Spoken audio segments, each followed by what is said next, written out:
I've always been inclined toward art since I was a child, and part of what attracted me landscape architecture, it's very much a melding of art and science. I've traveled to Europe quite a bit, and for some of the more classical garden designs, that's probably where I get my inspiration.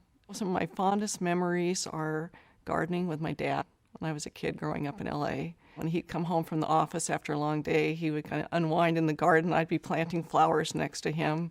No matter what scale of design that I'm working with, there's fun in helping to organize space, especially, of course, with landscape architecture, organizing outdoor space. Though I have my own personal style in design, I feel that my job is to help people develop their own style.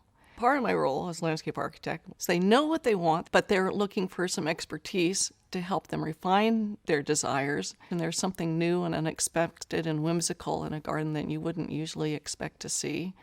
That's where I think the word magical in a garden can be.